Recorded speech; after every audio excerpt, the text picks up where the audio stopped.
पूछा है रविंद्र जैन ने कि रेप के बारे में आपकी क्या न्यायिक व्यवस्था होगी।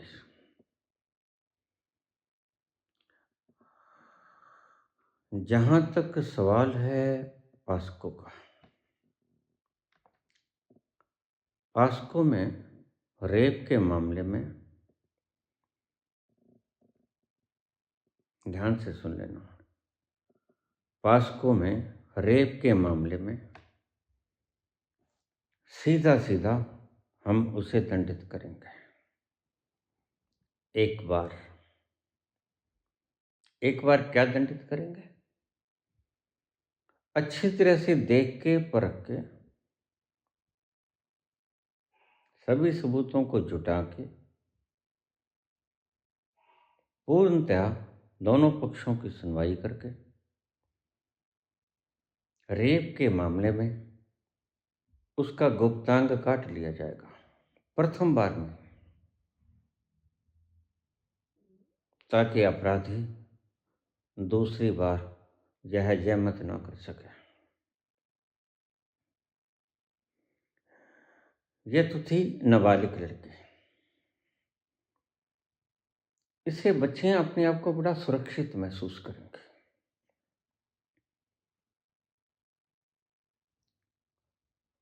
रेप के अपराधी को देखिए, ऐसे ही हम दंड नहीं देंगे। परिपूर्ण खुलासा, सबूत, पारदर्शी सबूत, अच्छी तरह से देख परख के न्याय होगा। नार्को भी कराएंगे, बड़ा मसला है। अगर रेपिस्ट पाया गया व्यक्ति पास्को में छोटी बच्चियों के साथ, तो उसको दूसरा मौका हम देंगे ही नहीं। तो इससे बच्चियां बड़ा सुरक्षित महसूस करेंगी।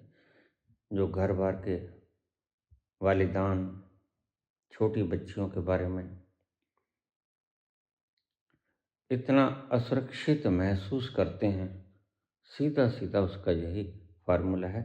इसलिए मैं आपसे कहता हूँ कि ज़्यादा से ज़्यादा मात्रा में हमें 3/4 या 2/3 हम उससे जताएं, क्योंकि हमने कानून में कुछ जोड़ना घटाना भी है। मूल ढांचे को तो हम छेड़ सकते ही नहीं, वो तो छेड़ने की चेष्टा भी नहीं करेंगे। लेकिन ये ढांचा, ये बच्चियों की जिंदगी के साथ जुड़ा है। हर वक्त की डर, भय। बच्ची पैदा हो गई तो माँ बाप के जैसे चेहरे पे सिरवटें आ गई, माथे पे। तो यह मसला बड़ा गंभीर है। पास्को के मसले में पहली बार में ही पूर्ण साबित होने पर नार्को में अपराधी के मान जाने में हम कोई गुंजाइश नहीं छोड़ेंगे। पूरी पारदर्शिता से अगर छोटी बच्चियों के साथ रेप होता है तो उसका गुप्तांग काट लिया जाएगा। अच्छी तरह से एनेस्थीसिया वगैरह देके, घबराओ मत, दर्द नहीं होने देंगे। ये बच्चियों का मामले में बालिग लड़कियां अपनी मर्जी से कहीं रह सकती, और ज़्यादा अच्छा होगा लड़कियों के लिए भी सुरक्षा, लड़कों के लिए भी सुरक्षा। क्या हम दोनों लिव इन में रह रहे हैं तो रेप की कोई गुंजाइश नहीं होगी। कोई किसी पर रेप का मुकदमा दर्ज नहीं कर पाएगा, क्योंकि जब आपने मर्यादा ही ऐसी बांध दी कि हमने लिव इन में रहना है, फिर उसमें कानून कोई हस्तक्षेप नहीं करेगा। लिव इन में रहने वाला व्यक्ति लड़की हो, लड़की ही करती है आमतौर से, वह कोई ऐसा शिकायत नहीं कर सकेगी कि इसने मेरे साथ जोर जबरदस्ती की। उसका कोई मसला दर्ज नहीं किया जाएगा। लिव इन में छोड़ने के बाद उसे बाकायदा अपना नाम कटाना होगा, दोनों को, या दोनों में से एक भी कटा सकता है कि हमने उससे लिव इन में रहना बंद कर दिया। लिव इन एक तरह की सामाजिक एक्सेप्टेंस हो जाएगी। समाज इसको धीरे धीरे स्वीकार कर लेगा। ये आम बात है, कोई बात नहीं, धीरे धीरे स्वीकार कर लेगा। जैसे सती प्रथा स्वीकार हो गई, बाल विवाह स्वीकार हो गया, ऐसे ये सब स्वीकार हो जाएगा। समाज की प्रथाएं हैं, बदल दी जाएंगी। बालिग अवस्था में अगर कोई लिव इन में रहता है, इसे शर्म ना माना जाए। इसे एक संवैधानिक कानून और शरीर की आवश्यकता मानी जाए। जैसे आप खाना खाते वक्त शर्माते नहीं, तो ये शरीर की जरूरत है, आपकी वासना है भीतर। अभी आप प्रबुद्ध तो हुए नहीं, तो प्रबुद्ध हुए नहीं, प्रबुद्ध दिखाने की कोशिश भी मत करो। तो ऐसे नकली बंदे खत्म हो जाएंगे।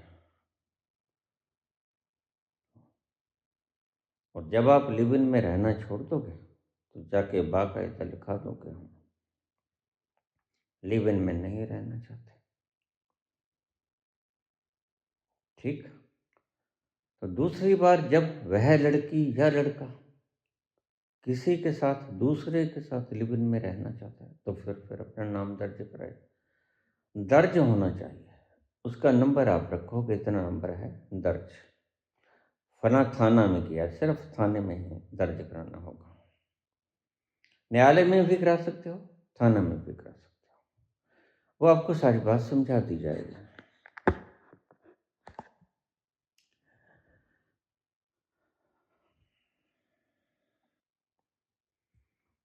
शादी की बात,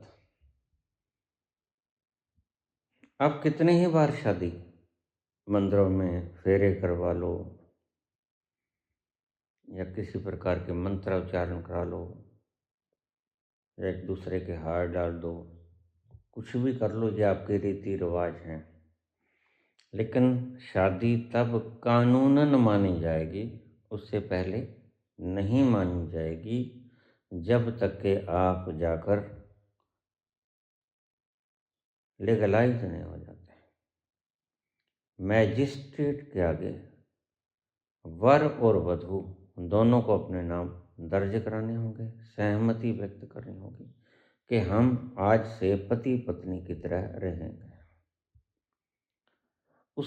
उसमें माँ बाप की कंसेंट हो जाए, ज़्यादा बढ़िया है।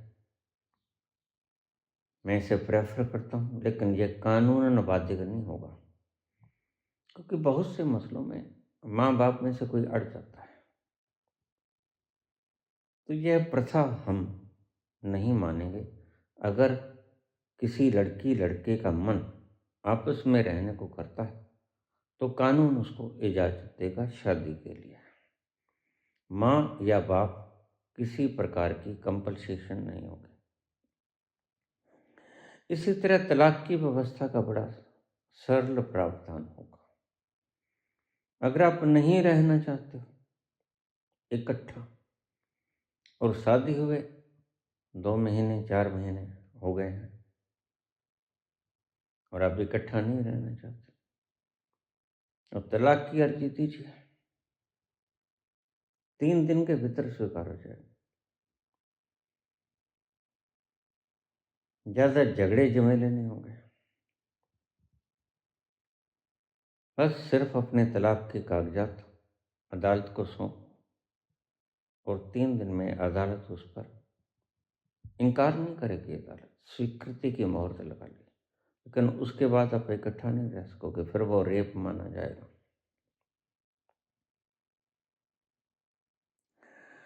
कानून तलाक का बड़ा आसान कर दिया जाएगा।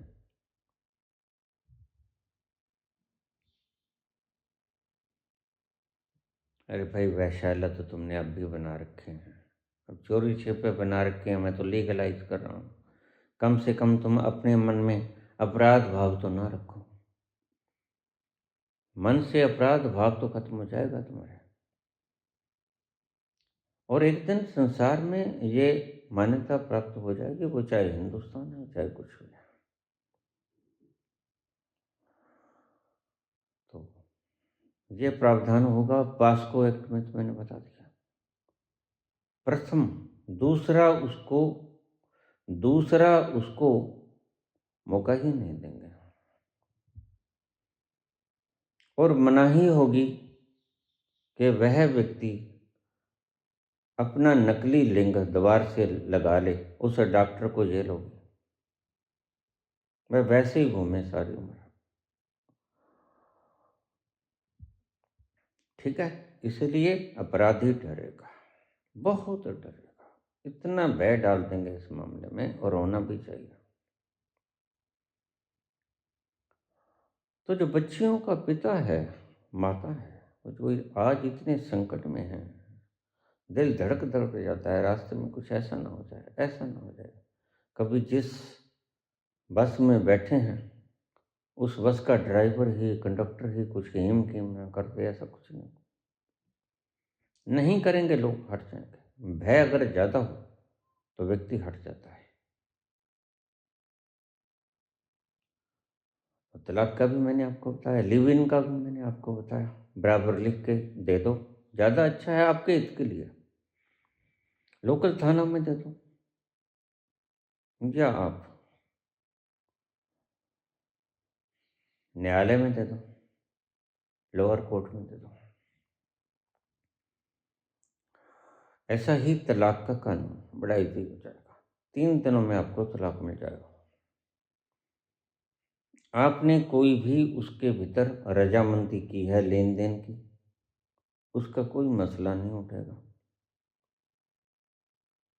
शादी विवाह के वक्त लेन देन ना करो, यह आपने खुशी से किया। सरकार नहीं कहती दाज लेना और दाज देना एक क्राइम। जब दुल्हन दे दी तो दाज का क्या अर्थ हुआ?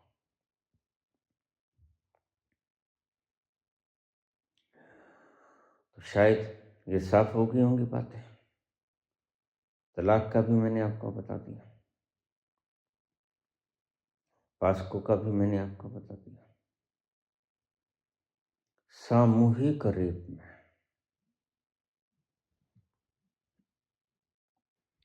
सामूहिक रेप में, दुष्कर्म में, अगर सामान्य लड़की के साथ हुआ है, पॉस्को ना हो,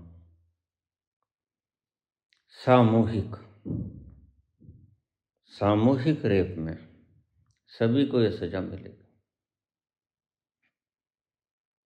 हम भारतवर्ष को हिजड़ों का मुल्क बना देंगे, हंसो मत। या तो व्यभिचारी मर जाएंगे, या तो व्यभिचारी मर जाएंगे। नियम कायदे कानून का पालन करेंगे, जबरदस्ती खत्म हो जाएगी। जबरदस्ती अपराध है। बलात् एक तानाशाही है, और तानाशाही का तो हम बड़े अगेंस्ट हैं। तानाशाही किसी भी मामले में स्वीकार्य नहीं है। एक व्यक्ति ने रेप किया, उसके लिए जो सजा निर्धारित करेगी अदालत, वह सजा निर्धारित करेगी, वह कानून बदला नहीं जाएगा। अगर सामूहिक रेप हुआ, 3 से ज़्यादा लोग इकट्ठे रेप किया, बलात्,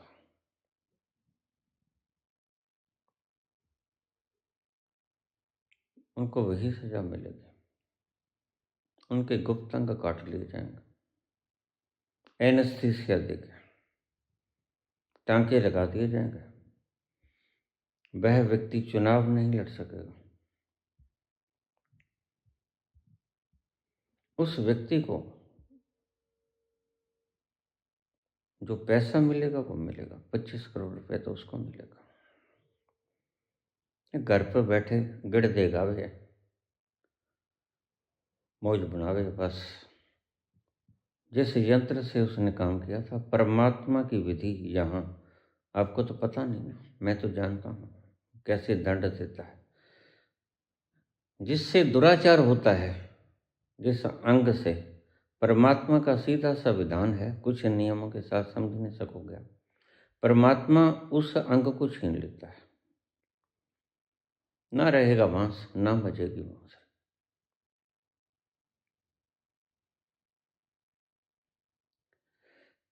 अगर सामूहिक रेप करते हो तुम, तो योजनाएं घट जाएंगी, खत्म हो जाएंगे, खत्म हो जाएंगे। सामूहिक रेप नहीं, बस अगर कोई आपस में प्रेम हो गया है, वो बलात् प्रेम नहीं होगा, वो स्वीकार्य प्रेम होगा दोनों का, और बाकायदा लिखाया जाएगा। फिर you can live in relationship.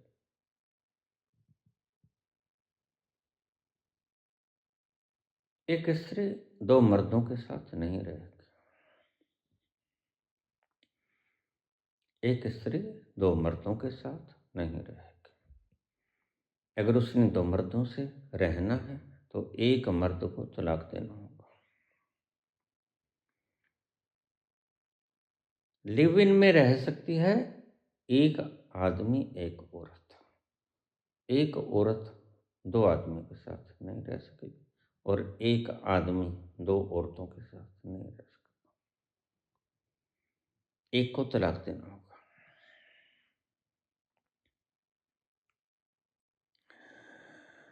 वह फिर बलात्कार ही माना जाएगा।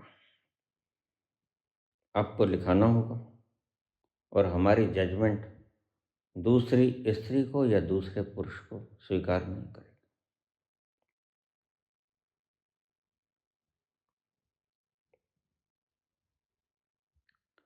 यह होगी हमारी न्याय प्रणाली।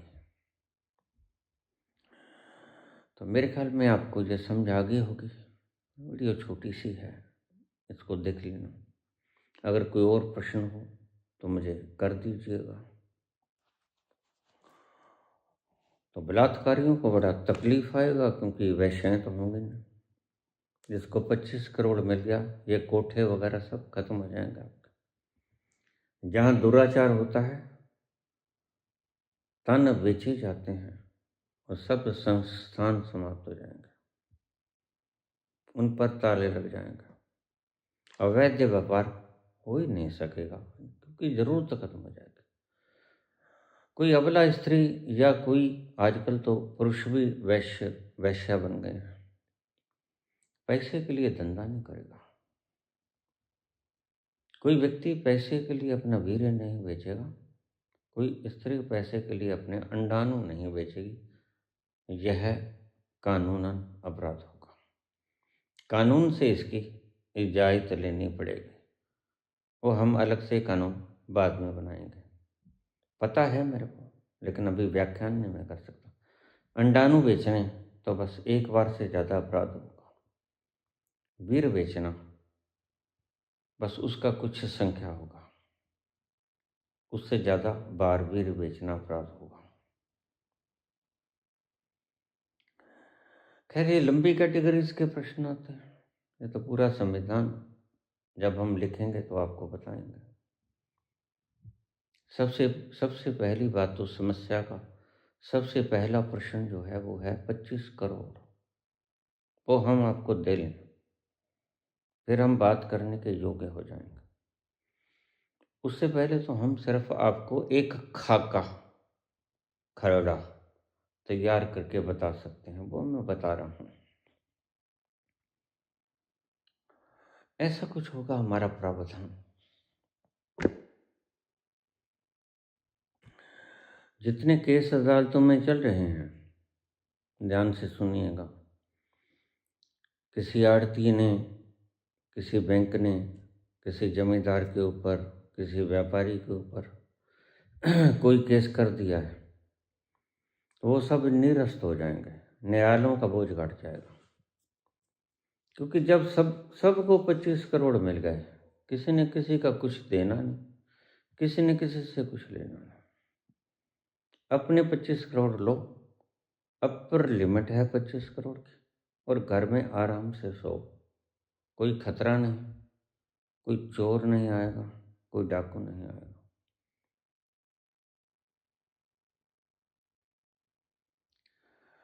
दीवानी मसले सब निरस्त, और जहाँ तक मसले हैं स्त्री पुरुष के, तलाक के झगड़े चल रहे हैं, आपको बताया 3 दिन में निपटारा होगा उनका, 3 दिन में निपटारा कर दिया जाएगा।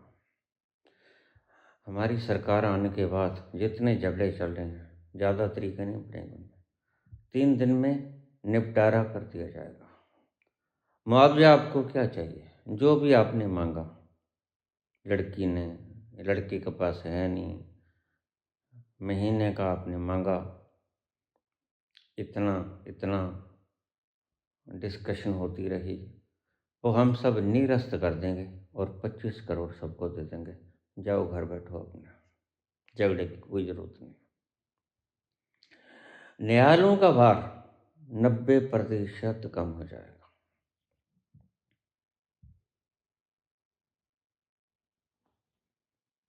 बाकी कोई प्रश्न हो तो पूछ लेना।